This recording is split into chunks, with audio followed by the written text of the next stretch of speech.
My definition of mindset is not this kind of loose thing of it's an idea or it's a categorization of you as a person being, open or closed or growth minded or whatever. It's how you make sense of yourself in the world. Welcome back, everyone, to the Geeks, Geezers, and Googleization Show, the home of Googleization Nation, where we talk with HR and business thought leaders about the crazy shift going on all around us and explore the disruptive convergence of technology, business, and people.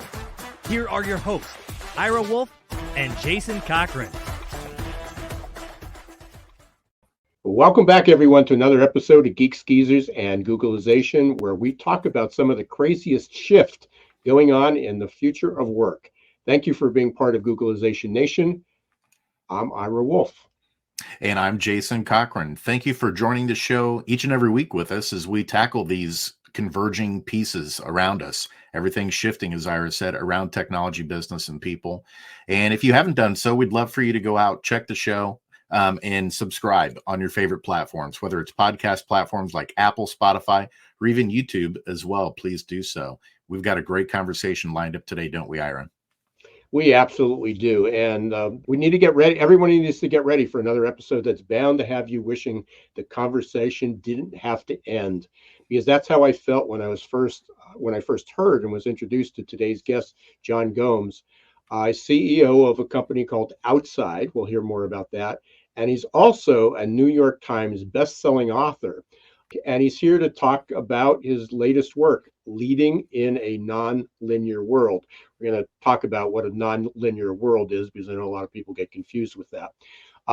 But with a title like that, it's just the tip of the iceberg, because the book really goes a lot deeper into well-being, strategic and innovation mindsets for the future, which is the subtitle of the book. I found it is a treasure trove of some of the favorite themes that we've had on Geeks, Geezers, and Googleization, such as leadership in a VUCA world, well-being, mindset, and even we'll touch on purpose and neuroscience. Jason, I don't know if you know, you probably realize this, but over the last 6 weeks, we've had 3 neuroscientists on the show. So it's quite a change quite a shift from where we were 4 or 5 years ago. I was talking to that right before the show when we were focusing mostly on HR tech. Now we're talking on brain tech. The timing couldn't be better for this, because just yesterday, my innovation and entrepreneurship class students presented their final projects for the semester. And I told them at the beginning of the semester that the class was more about the entrepreneurial mindset than the business of entrepreneurship. But no matter how much I tried, the recurring theme that kept coming out was that success was tied to grit, passion, and perseverance. And while that's true, I had to keep reminding them how most startups fail, and that those founders of failed businesses also exhibited grit, passion, and perseverance. I struggled to get them to cross over from thinking about replicating the behaviors of entrepreneurs, what entrepreneurs look like to us from the outside, to thinking about how and why entrepreneurs became successful financially, physically, and emotionally. And it's a bit of a nuanced approach, but John really is going to help us crack that code today, because the book's brilliant and I just love listening to him. But before we get to John, it's time for the perfect labor story. And this is where I get to point out a disruptive, surprising, or worrisome trend that we believe you should know. And while preparing for today's conversation, I received a message on LinkedIn about an article I posted about 8 or 9 months ago, and it relates perfectly to today's topic. The journalist at the time asked me, is there a change in management's willingness to talk about mental wellness, mental health, and well-being? And my answer was quickly yes, because you hear lots of talk about it. I told her that I thought 2023 might go down as the year of wellness, because at the time there were a few studies that just came out, and one revealed that as many as 83% of employees believe that well-being is just as important as their salary. 77% said they would consider leaving a company that didn't focus on well-being. And both those stats, by the way, were according to Jim Pass's State of Work-Life Wellness report. And then a Microsoft study had come out and said that 48% of people left their job because of mental health issues or lack of work-life balance. But despite all those trends, Gallup's found that only a quarter of workers think that their organizations are doing enough or care about their well-being. So here we are in the final days of 2023. And what I can say is that 2023 was definitely the year of talk about employee wellness. But the tough questions still go unanswered. And while talking about well-being and mental health in the workplace has finally gotten the attention of the C-suite, I wish I could report it has gotten the funding or the commitment it needs. So hopefully today's conversation with Jean Gomes will change a few minds, or should I say a few mindsets. So it's time to bring on our guest today. Really excited about talking with John about leading in a non-linear world. So let's welcome John to the stage.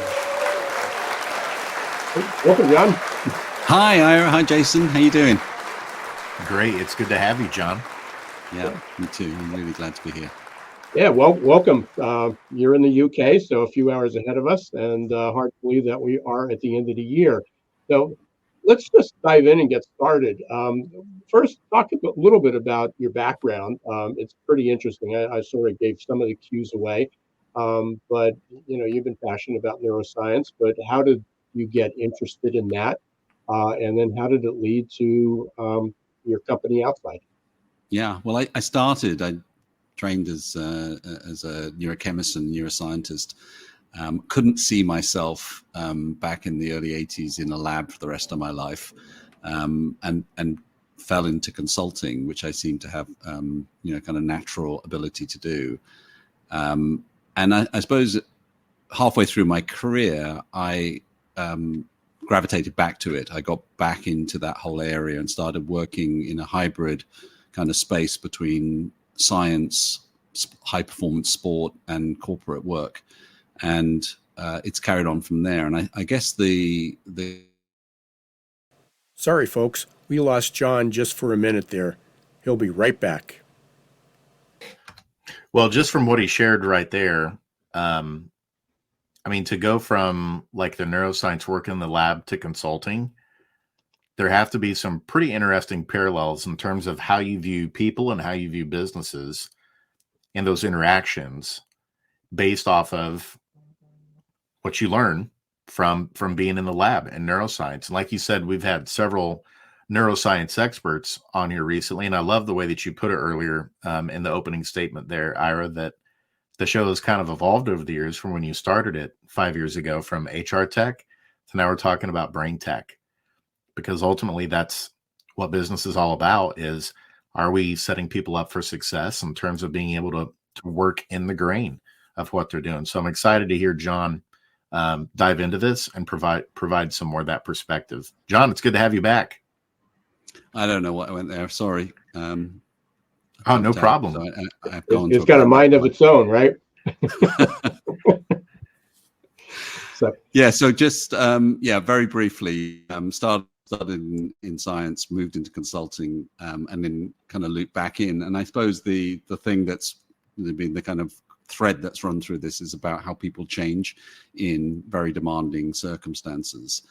And the bit that was missing for me the whole time was this kind of maniacal focus on strategy, ideas, and behavior, and watching it fail repeatedly or fail to live up to the real expectations. And something that sort of really galvanized me when I was working in Silicon Valley for a long time was just how a shared kind of mindset and culture, which is so strong, could be so effective.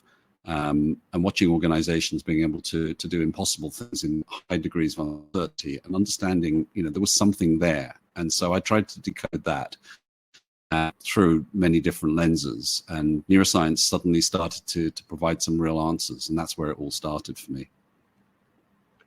So let's go back to the title of the book. And one is, what what prompted you to write this book, and who did you write it for?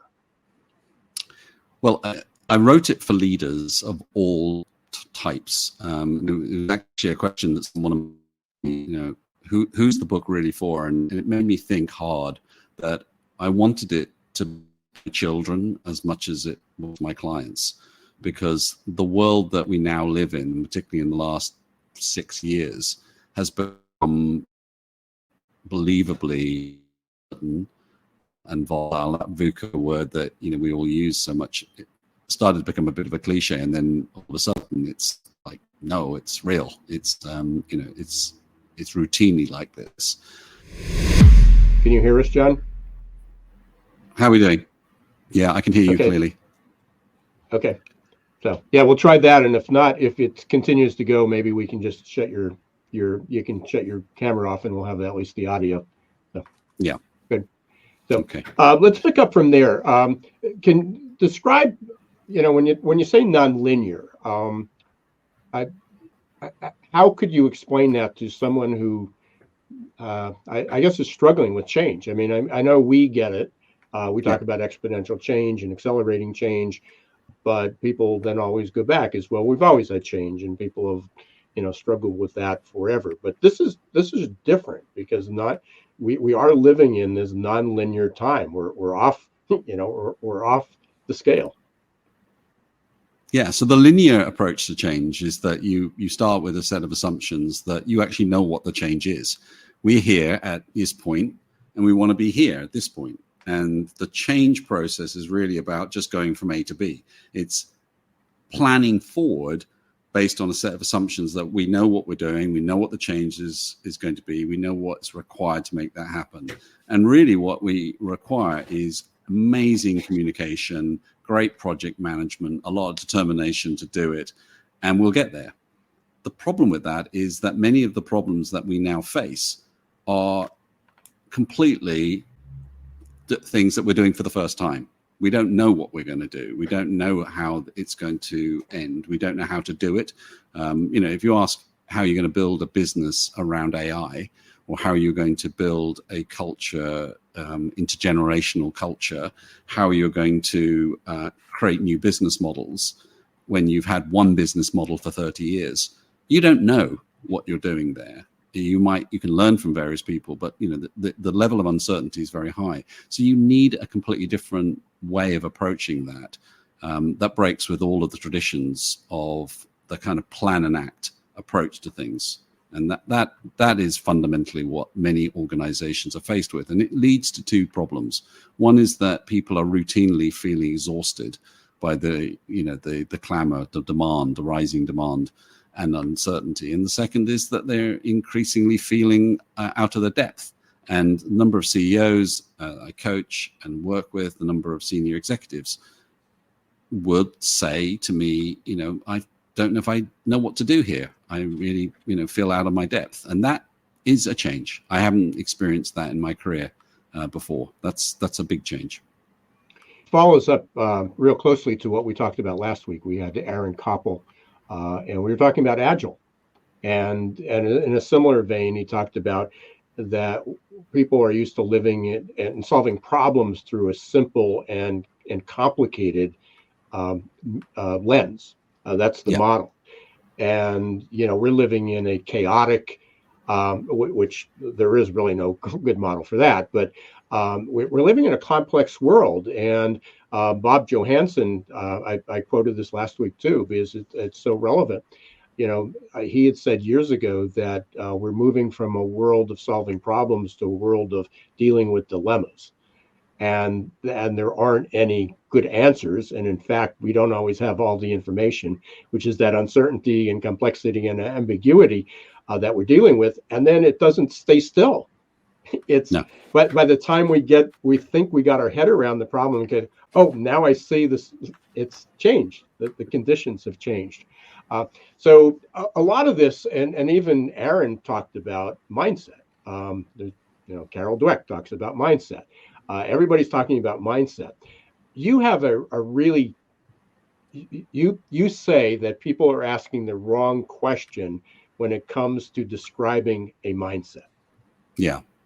All right. So I don't want to be critical of anybody because I think, this is a supposition that I've been testing at scale and I largely get very positive feedback around it. So what I've asked, 10,000 people what they mean by mindset, because it is a word loaded with meaning for people and it's used everywhere. And most people come up with a fairly fuzzy, indistinct, they know what they think they mean by it, but until they try to express it, and then they don't really know what they mean. So it's a word that is varied and fuzzy. But there are two kind of primary ways in which they describe it. One is a sort of dictionary version of it, which is the attitudes and beliefs that somebody has, and the other is completely different, which is a mental model, an idea that they hold. So those things are very different, but they're actually part of what a mindset is. But the bit that's missing from that, and you can see this most closely when you're looking at situations that are either high stress, high uncertainty, high conflict, which is the role of emotions and the role of our bodies in relation to how we make sense of things. So my definition of mindset is not this kind of loose thing of it's an idea or it's a categorization of you as a person being, open or closed or growth minded or whatever. It's how you make sense of yourself in the world. And that kind of kernel, it's not your experience and it's not your skill sets and your personality and values and so on. And nor is it your identity from a professional perspective. It's the thing, kind of broker that sits between your inner and outer worlds and how you respond to change and uncertainty.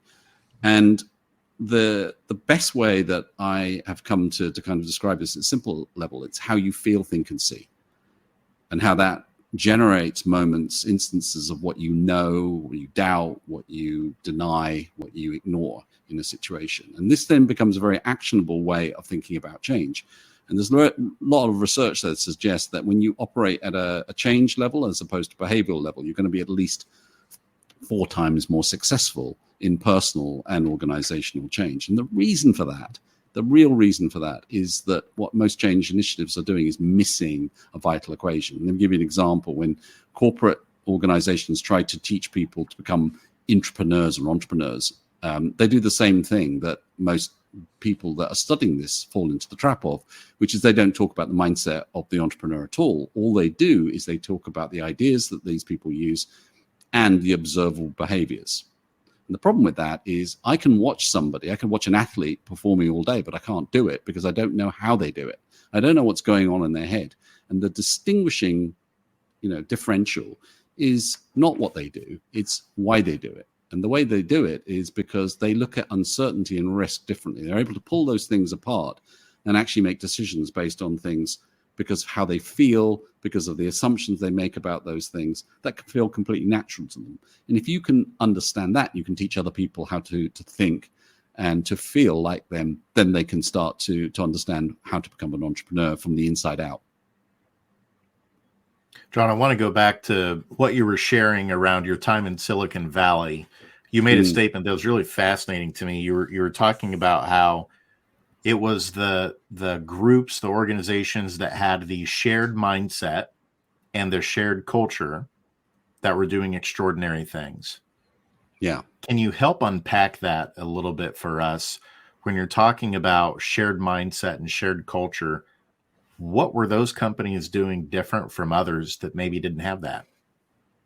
Well, I think the downside of it is that a lot of that was generated by people who were very similar to each other in terms of how they thought. So there was a kind of collective group thing. So if you want to kind of like unpack it, a lot of people who thought the very same way, had the same logic, had the same training in terms of how they experimented. So the kind of provisional mindset that a scientist holds about we're always wrong, whereas in a kind of typical corporate, everybody's trying to be right and defend being right, and that makes an organization very vulnerable. It's great when it has periods of stability and success, but that's always preceding the decline. Whereas a Google, a Facebook, and stuff like those organizations have a continuously provisional approach to ideas and answers. So they're always wrong. And that's okay. That's acceptable. So Amy Edmondson, who's the pioneer of psychological safety research, her recent book, one of the comments she made last week was really telling, and I share this, which is that this notion of fail fast, learn fast is very sloppy in terms of what most organizations mean by it. They don't mean that at all. They mean don't fail, succeed, but do it quickly. So because they don't actually understand what it takes to do that. Well, those organizations, that was completely natural to them. They didn't have to learn it. Nobody taught them. They just did it because that's who they were. And I remember, when I started working with Google about 15 years ago, I would turn up meetings all around the world and be met with the same response wherever I was in Korea or Australia or China or in California, that when I brought ideas to people, they didn't question them. They worked with them immediately. I'd get on the plane and I'd come back home and I'd have a slew of emails of people saying to me, this is what I've done with it. This is what I'm going to do with it. Here's my questions. I never got that in traditional corporate organizations. I got the opposite, which was no action, no responses, and a slightly defensive reaction when you ask them to what they're doing about it. So that was a kind of completely different approach. And I love that. Those organizations have their own challenges because sometimes they can conflate human progress with technological process, and they're not the same thing at all. But that aspect of it really did resonate with me. So if I'm hearing you correctly, then the diversity piece, even though we know it's super important, it sounds like it makes it more challenging to develop shared mindsets and shared culture. Is that what you're suggesting, that it does require more intentionality, more systems, more processes to get it right, the more diverse that you get?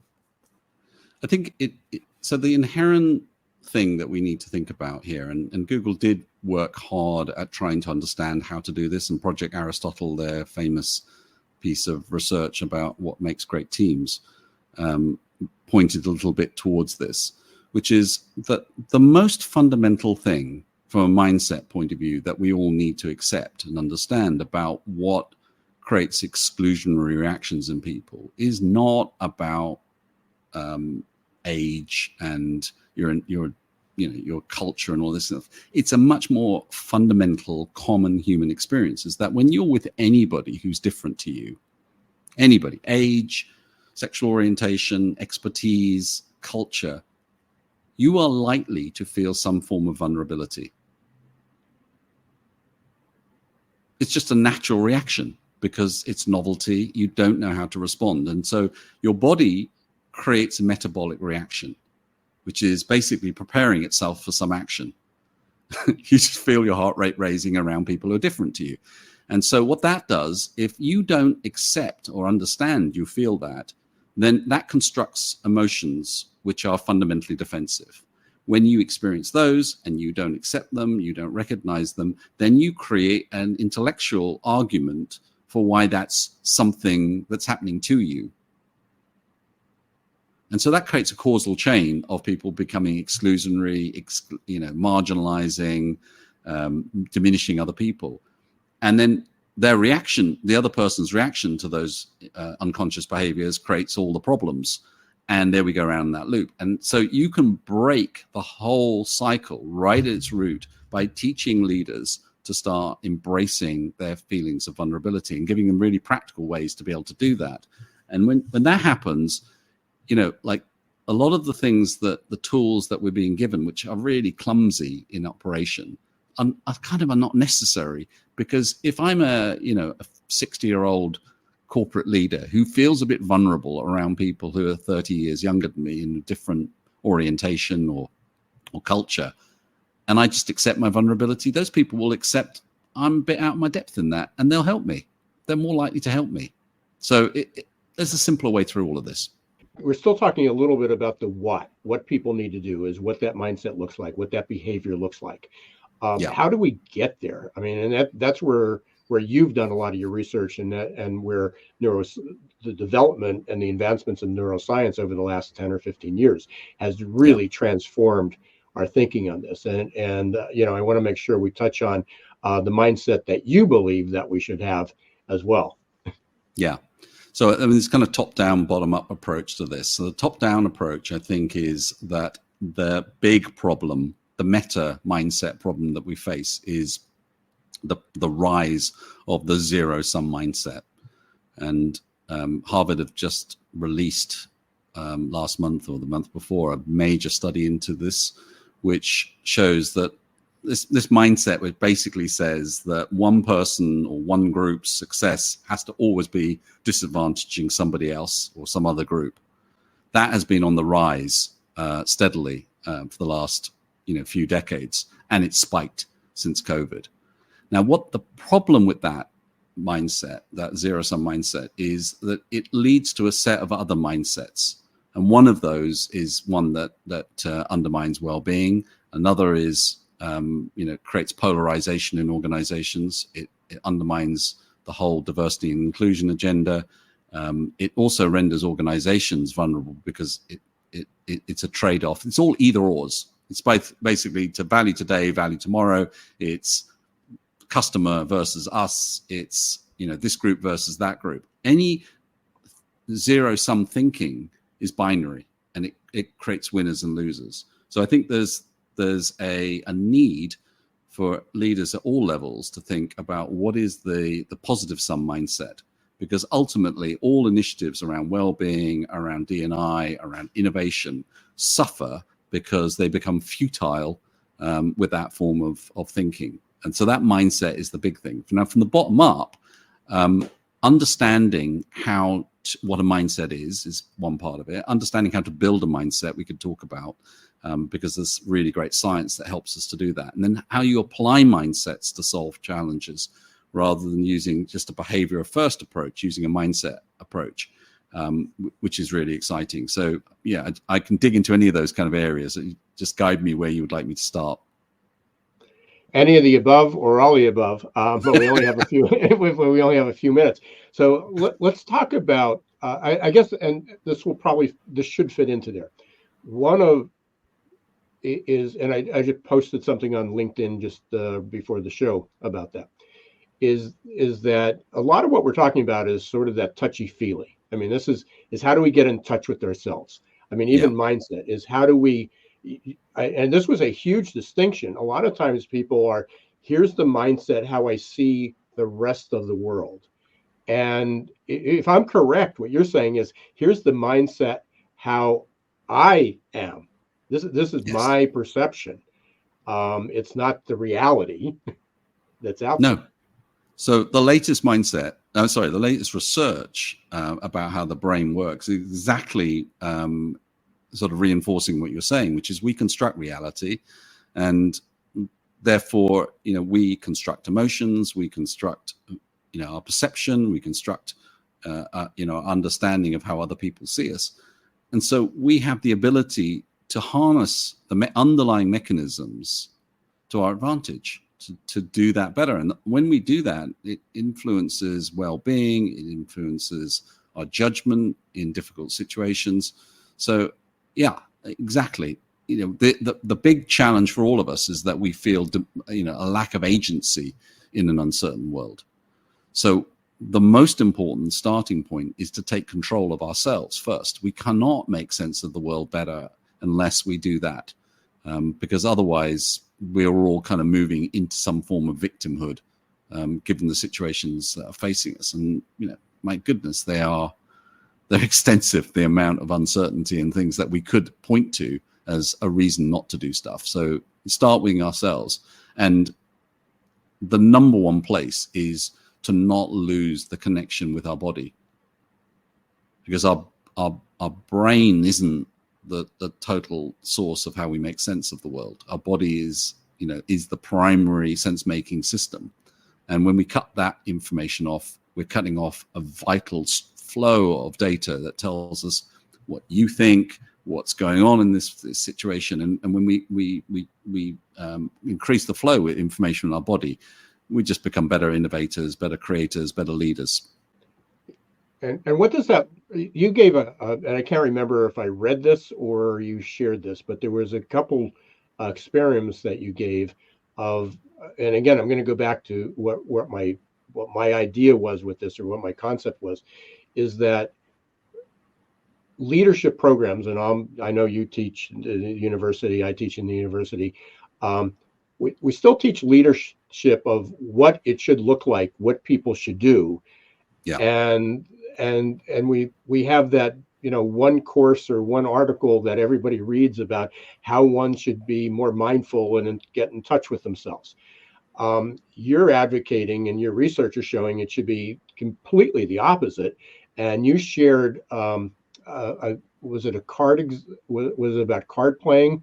An example about how our physical, we think that our mind comes before the body, but the body comes before the mind. You call that physical intelligence. How can you share a little bit more details about that? Are your employees feeling stuck and just showing up for a paycheck? Is your workforce working harder to get back to normal than adapting to the future? It's time to help them break their addiction to certainty and develop a growth mindset. Developed by one of the world's top-rated future of work thought leaders, AQ Plus Mindset is a powerful tool to help your employees embrace change, adapt faster, and grow on the job. Conveniently delivered to any smartphone or laptop and easy to digest 5 to 10 minute lessons. Managers can sit back and watch employee attitude shift towards growth and innovation in just 30 days. Are you ready to help your employees thrive in this ever-changing, never-normal world? Encourage them to show more grit, resilience, adaptability, and unlock their potential? The journey to a growth-filled future starts with a growth mindset. Visit aqplusmindset.com or call 484-373-4300. Yeah, so there's a huge momentum building behind this research into a subject called interoception, and so I'm sure many of your listeners have heard of this because it's really helpful for children. But interoception is the connection that we have with the feelings inside our body. And what's fascinating with this, and why there's so much attention being focused by researchers around the world, is that when we have better interoception, when we have a stronger connection with what's going on inside our body, then that changes our ability to manage ourselves under stress. So there's a causal chain. When you see a snake in the desert, do you feel fear, or does your heart rate spike first? And most people might not be sure, but they might say, well, I feel frightened. But actually what happens is your body prepares yourself unconsciously within fractions of a second for fight or flight. So that's the first thing that happens. Your brain then starts to try and make sense of that metabolic reaction by creating emotions. So you construct emotions based on the past, based on the metabolic reaction, to make sense of that situation, what to do about it. In certain situations, it might create a courage response. I want to catch that snake and put it into this box because I'm collecting snakes. Or, I hate snakes. I need to run as fast as possible. So the emotions are not hardwired responses to external stimulus. They are actually a sense-making system. So that changes how we think about things. Now, a piece of research that was done by a guy called Dr. Paulus was fascinating, that he looked at people having a spectrum of interoceptive sensitivity, ranging from athletes and ultra marathoners and elite, Navy SEALs and so on, through to average people, and found that there was this amazing correlation between judgment in high stress situations. So even they're in the brain scanner doing cognitive tests, and then they would put a stressor onto them, which was to reduce the amount of oxygen they could breathe. They were given a light to signal this in advance, but at the same time, there's all this unpleasantness is going on. Being in a scanner is unpleasant. Doing these cognitive tests with scientists watching you is unpleasant. And then you have, your oxygen partially reduced. You can imagine what that does to people. What he noticed was that on the average person, what happened was that the part of our brain, the insular cortex, which mobilizes resources for judgment in stressful situations, anticipated in advance the cognitive task and the stressor, and then calm down. And in the people with high interoception, what that allowed them to do was to even outperform what they would normally do cognitively. For everybody else, their brain lags because of this causal chain not being very tight. They're not really aware of what's going on in their body. They panic. The insular cortex goes crazy, never calms down. They can't think. And so they either give up on the task or they get it horribly wrong. So coming back to, the question, what can we do? Some really simple things I outline in the book is it's not about mindfulness as a practice that's good for you. It's actually a training mechanism for your brain to grow the insular cortex. You create a connection between the body through, it's all pulled into the heart, channeled up by the vagus nerve into the brain. And after, a few weeks of doing this, you will perform better under stress. You will make better decisions in situations of high uncertainty. And that's something that anybody can learn. You don't have to be clever to do this. Anybody can do it with 10 minutes of focus a day.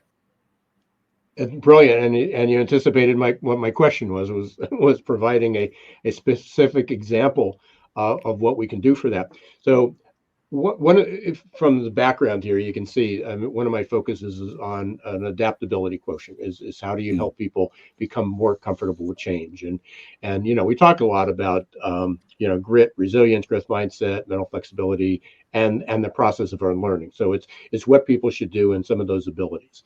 How can, from what you're learning, how should our approach to helping people become more comfortable with that, how should that change beyond just saying, here's the 5 skills.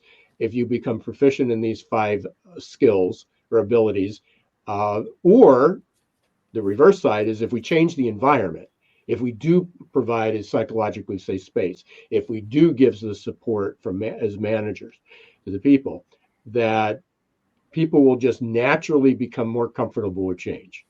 And I think that's naive, that it's happened. I mean, it's a nice model to implement, and we provide that. But there's a missing piece.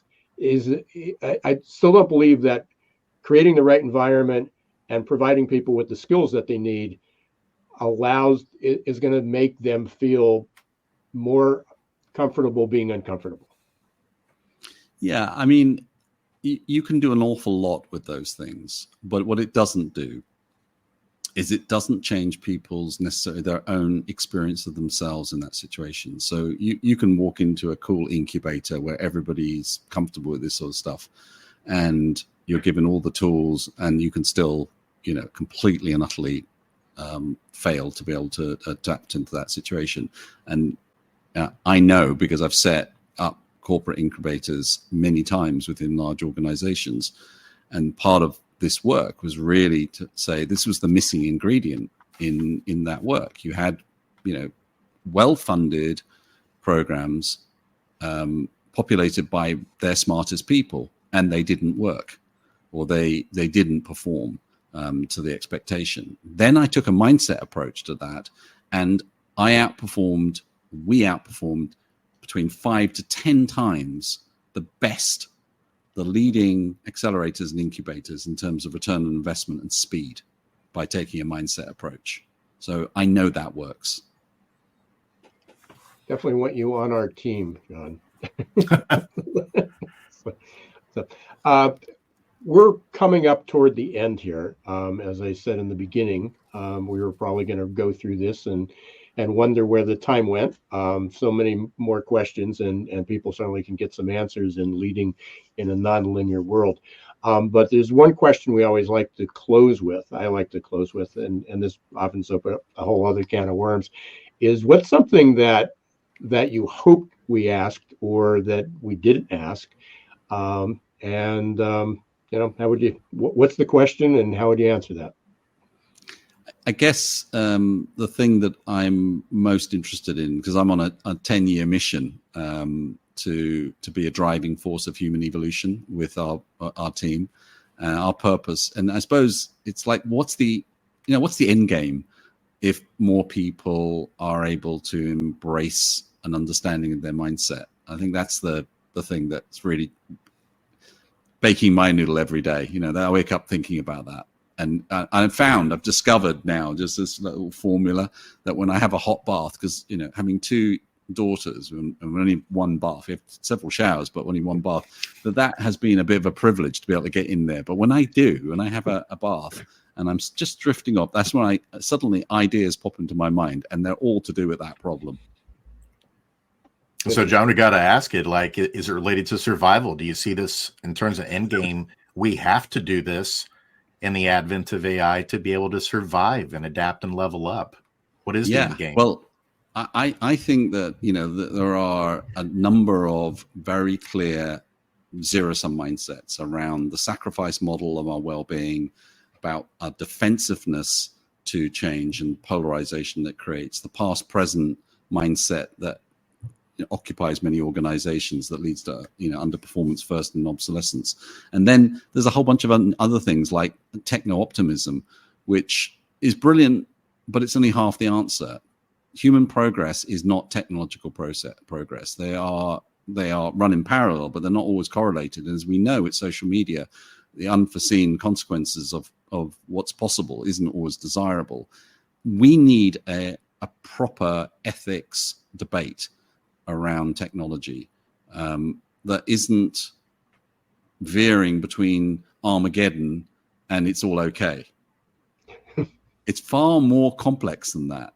Today, there is a vast part of the population that would really benefit from having augmented AI co-pilots that would upgrade their ability to be really productive economic units. People who can't spell properly, people who are not literate and can't, do basic arithmetic. They don't need to do that if they've got something that in real time could help them, because they've got other skills.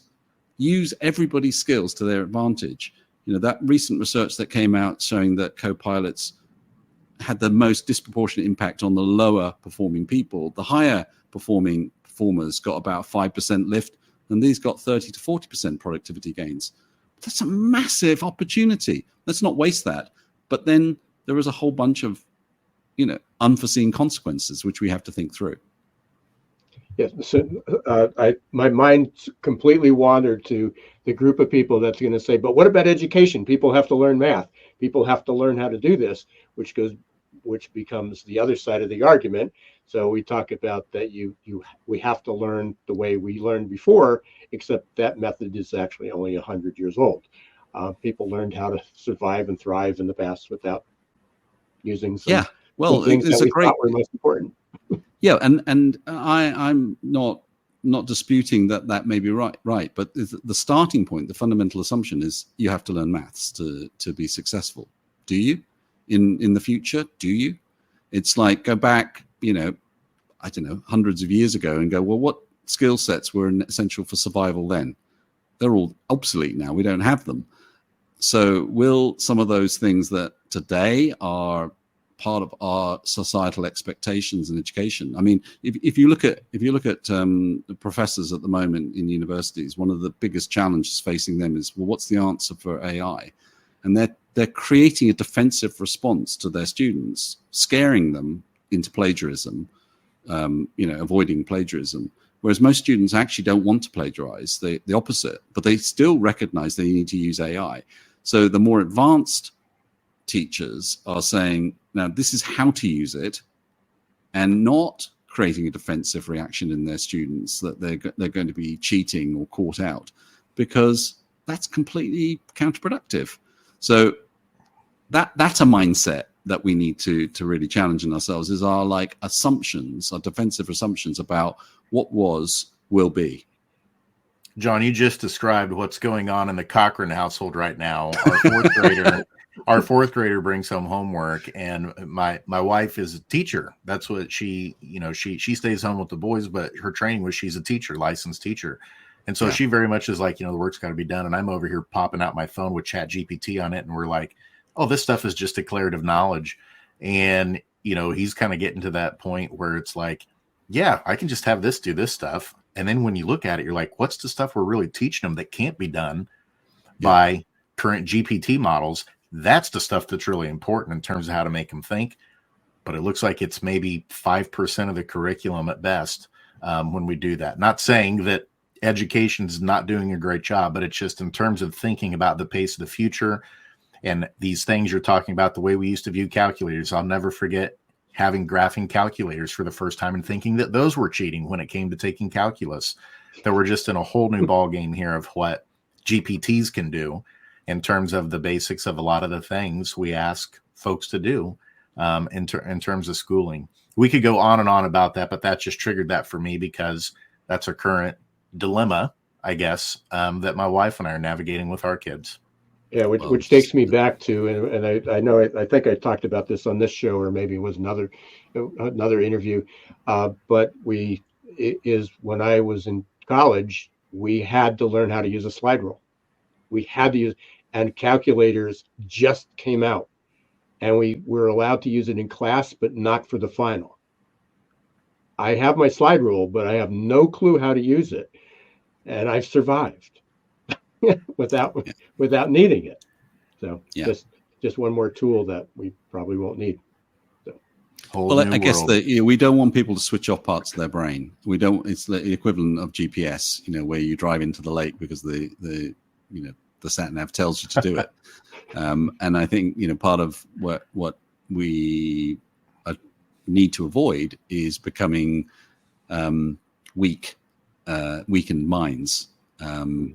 And so there's a lot to unpack in that, but I think defensiveness in every system has to be countered with an open-minded challenge to it, because otherwise what ends up happening is that our institutions keep on lagging behind the demands of younger generations, and that's another crisis point that's coming soon. Absolutely. As often is the case, is we've reached the end of the episode, but the beginning of the conversation.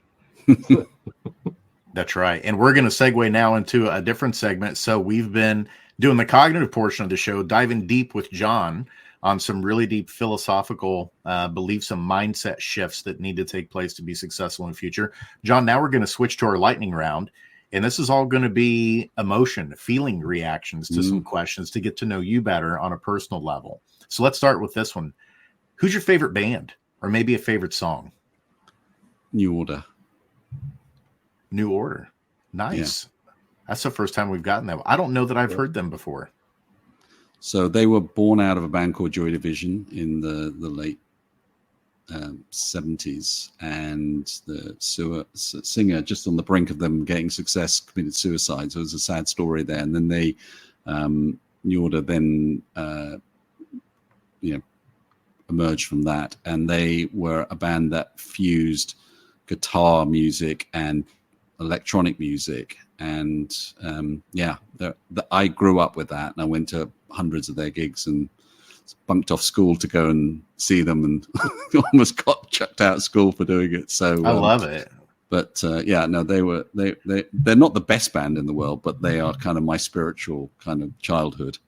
Well, best is subjective, right? They're best for you. And what I love about that is you being a change maker. You were following a band and love a band. There's change maker that you said was a pioneer in merging some different genres together. So I love that. How about this one? What would be a hidden talent or skill that maybe folks wouldn't guess about Jean Gomes? I tend to be pretty open about everything I do. I wear it on my sleeve.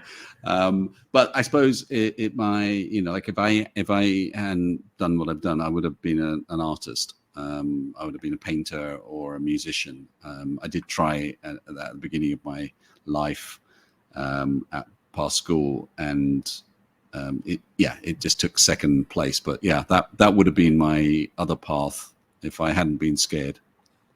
I love that. Do you still do any of that stuff in terms of a hobby? I've got a recording studio at home that I still make my kids say is awful music. So yeah. I love it. And then how about this one here? If there's one person in the history of the world that you could meet, and it could even be in the future, who would that person be? That's a really hard question. I would like to meet somebody who really thought about the world completely differently than everybody else, and has kind of created the modern world. So I think it'd have to be Freud, or not that they got everything right, but somebody just saw something that nobody else had seen before, and just sit and watch the juxtaposition between the old order and the new. That would be just incredible to have dinner and just watch that playing out, and see what it did to people's minds, in that the shock of the new. I think that would have been just amazing to see that kind of thing.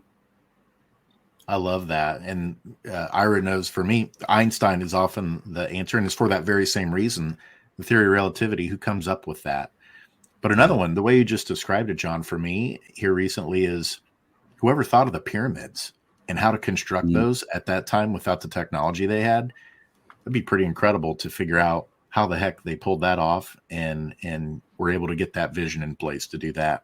So I love that answer. What are some ways that folks can get in touch with you, John, to learn more about you and the work that you're doing in the world around this? Yeah, well, thank you for inviting that in. Well, my LinkedIn newsletter, I kind of publish a piece every month, trying to look at the latest things that I'm working on. So subscribe to that. weareoutside.com is our website. And there are articles and posts on that. And my book, Leading in a Nonlinear World, really kind of contains the core of all the big ideas and the science behind it, and practices that people can pick up immediately. So it's a mixture of kind of the background of all of this thinking, but then just like, how do you apply it in the real world? Perfect. John, I really appreciate you being here, taking the time out. We're at the end of 2023, so we wish you a happy holiday and a very happy new year. Hopefully we can reconnect in 2024, because, as I said, we're at the end of this show, this episode, but the beginning of an ongoing, very long conversation. And hopefully things are obviously going to continue to change, and hopefully we're going to learn more about mindset. Yeah. Well, I've really enjoyed it, Ira and Jason. It's a pleasure to be on the show. Thank you for inviting me on. Yeah, glad we got through all our technical challenges as well. So even they cooperated. They got interested in fluid. That's right. So, excellent. Very good. Thanks, John. Thanks very much, John. Take care. Ira, this episode might get my vote for the deepest we've gone in terms of how deep the thinking was. Yes. Holy smokes. What were some of the mind-blowing new things that you heard John share today that just kind of really shook you or made you think in a different way? Well, I think John sort of summed it up, what his, someone he wanted to talk to, and in some ways I got my wish today. It was like, how do we take this conversation and look at mindset completely differently? And again, we hear, there's so much. Last week we talked about an agile mindset. We talked about an adaptive mindset. We talk about growth mindset. We talk, and hear John just sort of flipping the scale. And I know he talks about the sufficiency mindset. We didn't necessarily bring that up today. Indirectly, we did. It's just, how do we look at mindset completely different than we ever did before? And in some ways, you mentioned constructing the pyramids, which I've seen, and it is amazing when you're standing in front of it. You see what it is, and until you're standing literally and realize you're this little person next to this pyramid. How did they do this so many years ago? And that's sort of where we almost are with the stage of understanding our brains. How we thought we knew what they were with left brain, right brain, and we had all these things figured out, and now realize none of that's really true. But we're almost at that early stage, and I can imagine 100 years from now, people are going to look back and say, I wonder what they did in 2023. How they created this new perspective, this new way of looking at mindset. Absolutely. The other thing John gave me today was a whole new understanding of mindset that I hadn't thought about before, and why it's important. His line that he said, where he said, we can't make sense of the world if we can't make sense of ourselves first. I thought that was brilliant. Fundamentally, that's what it comes down to, why mindset is absolutely critical moving forward for success, both for us individually as people, but also collectively, organizational behavior moving forward, how we work well together and solve the problems of the future, or the dilemmas of the future that you put, Ira. But the other piece too he shared today that just really blew me away, when we're talking about how it can be more challenging with diversity. We know diversity is important. It's a thing that we need to do, and that there's so many benefits from it. It's the right way to go about constructing your teams and the way that we think and evolve. But it also means it's more challenging in terms of getting that shared culture in place. And I thought what he shared, why is it that diversity can make things more challenging at the outset to get that traction and to work cohesively? And he said it's because of our response, that every single human being, the way we react to change or things that are different is vulnerability. And we typically do one of two things with that. We run from it or we ignore it. And I just thought that was very poignant for our times as to why being open and discussing, especially with leadership, why it's important to talk about vulnerability and to be vulnerable is the only way that you can get diverse teams in place and get that shared culture in place with those diverse teams to do extraordinary work is by being able to move past those challenges we have of when we approach things that are, or see things that are different, or see people that are different. We have to be able to be open and discuss the vulnerability to move past it. So absolutely brilliant episode today. We want to thank you, Googleization Nation, for tuning in today. Like we said at the top, if you haven't liked or subscribed to the show, please do so. YouTube, Spotify, Apple, Amazon, wherever you get your favorite podcasts, we'd love for you to follow the show. And we want to thank you for being with us and helping us get into the top 1% of podcasts in the world. Until next time, I'm Jason Cochran signing off. And I'm Ira Wolfe. Thanks again very much for being part of Googleization Nation. We will be back next week for the final show of 2023. Hard to believe that we're there already. And until next week, don't let the shift hit your plans. Thanks for watching Geeks, Geezers, and Googleization. Be sure to listen to the podcast and follow us on YouTube. This show was produced and edited by Hilton Productions.